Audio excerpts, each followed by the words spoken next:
I spent a large portion of my early 50s trying to convince myself that my changing physical drive was just a natural symptom of a successful, demanding life. I would sit out on the patio of our house in Scottsdale with a cup of black coffee before the sun came up, making a mental list of all the completely logical reasons why I no longer felt that sharp, aggressive physical edge.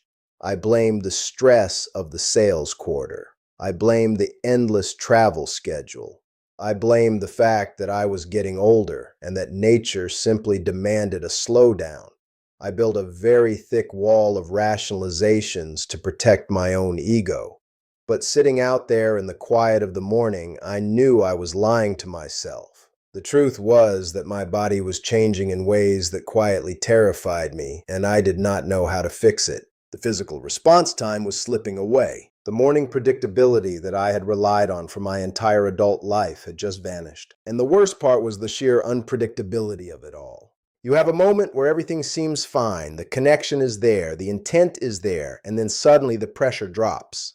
The system fails. You are left staring at the ceiling in the dark, feeling a heavy, hollow sense of inadequacy, trying to apologize to your partner without actually saying out loud what is broken. A man will do almost anything to avoid addressing a mechanical failure in his own bedroom. We will buy a new truck. We will start a new hobby. We will pick a fight over something completely irrelevant just to create emotional distance. Distance feels safer than intimacy when you are no longer sure your equipment is going to work. I did exactly that. I pushed my wife Alyssa away without ever explaining why. I would stay downstairs working on spreadsheets that did not matter. I would tell her I was just exhausted from the road. She is a direct woman, and she knew I was hiding something, but I was too paralyzed by my own shame to admit that I felt like I was losing my vitality as a man. Many men are not broken. They are just ignoring the wrong things. I assumed my problem was chemical. I assumed my fuel tank was just running on empty. I thought if I just rested more, or maybe if I finally went to a clinic to get my hormone levels checked, a doctor would hand me a prescription bottle that would flip the switch back on. But I absolutely refused to have that conversation with a doctor. It felt too humiliating. So I just lived with the quiet decline, assuming this was the end of my reliable years. The turning point for me arrived from a completely unexpected direction. It had nothing to do with a doctor's office or a men's health magazine. It came from a conversation with a guy I knew who spent 30 years managing commercial irrigation systems out here in the desert. We were standing out by a massive commercial complex he was retrofitting, and he told me they had to rip out miles of underground piping. I asked him why the system failed. He explained that for years, the water pressure running through those specific pipes had been kept artificially low, because the pipes were never forced to fully expand under high pressure. The flexible walls of the tubing became brittle. They filled up with mineral deposits. The small capillary lines simply collapsed. He looked at me and said that if you do not regularly force high pressure through a flexible system, the system completely loses its ability to handle pressure at all. That conversation stayed in my head for weeks. I realized I was looking at my own physical decline completely wrong.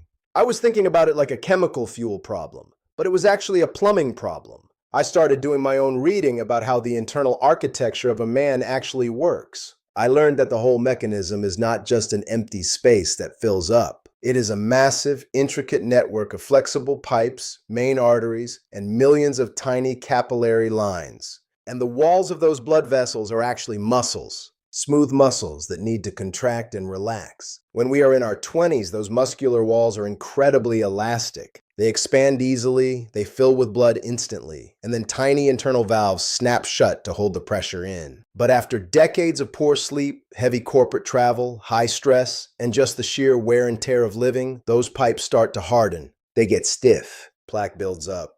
The valves get weak and lazy. So even if the engine tries to start, the valves cannot hold the pressure. The blood leaks right back out. That is exactly what I was experiencing. I was losing the pressure before I even got started because my internal pipes had lost their elasticity. They had forgotten how to stretch. You cannot fix brittle pipes just by hoping they get better. And you cannot fix a structural plumbing issue just by swallowing a pill that artificially forces your heart to pump harder. You have to physically rehabilitate the local infrastructure. You have to force those vessels to expand and contract. I realized I needed a way to apply physical therapy to a part of my body that I never once thought of as needing exercise. I found the answer, and I will be completely honest with you. It made me feel ridiculous at first. The answer was a mechanical vacuum cylinder, a pump, not as a temporary trick to use right before the bedroom, but as a daily dedicated physical therapy routine to rehabilitate the tissue. The first time I ordered one, I felt a deep sense of shame. I felt like I had hit rock bottom. When the box arrived, I hid it in the back of my closet behind my heavy winter coats. I thought about throwing it in the trash. It felt undignified for a former executive in his 50s to be sitting in a locked bathroom with a plastic vacuum tube. But I sat on the edge of the bed that night, looking at the empty space on Alyssa's side, and I realized that the alternative was living the rest of my life avoiding the woman I loved. That felt infinitely less dignified than doing a strange exercise in the bathroom. So I made a decision. I committed to a 5-minute routine. Every single morning, after my shower, while the bathroom door was securely locked, I would use the device. The protocol was not complicated.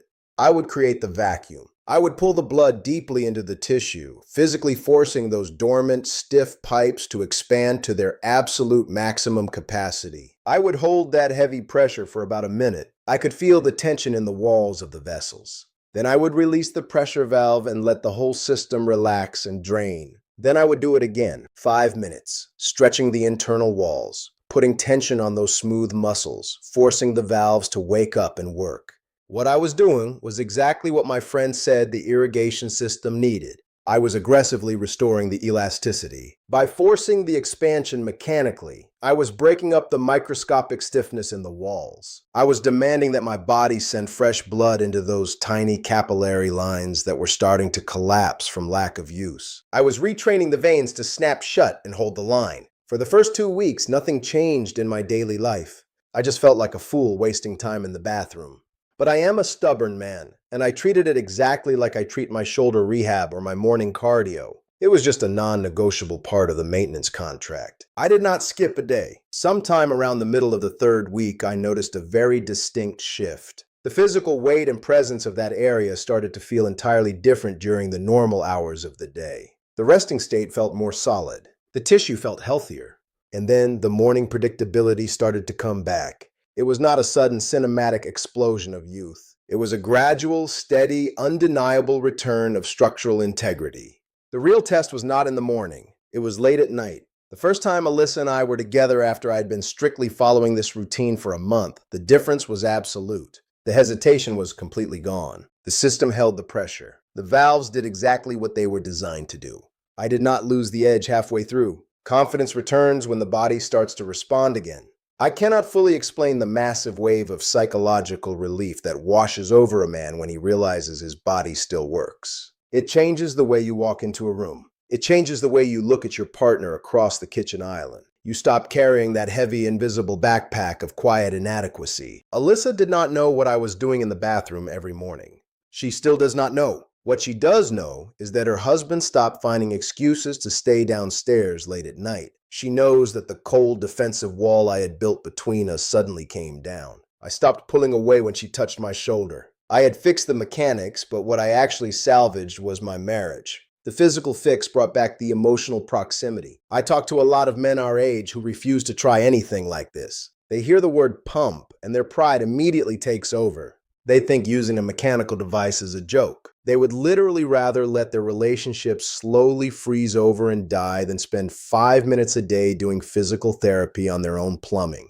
Pride is a very poor substitute for intimacy. If you tore your rotator cuff, you would not think twice about standing in a physical therapist's office pulling on a rubber band to get your mobility back. This is exactly the same thing. The vascular system in your pelvis is just another mechanical structure that needs targeted rehabilitation when it starts to fail. What begins in the body usually ends in the mind. When your plumbing stops working, your mind convinces you that your time as a man is over. But your time is not over. You have just neglected the maintenance. I am not going to sit here and tell you that a 5-minute vacuum routine is going to magically solve every deep relational issue in your life. It takes consistency. It takes swallowing your ego and doing something that feels absurd until it finally starts to work.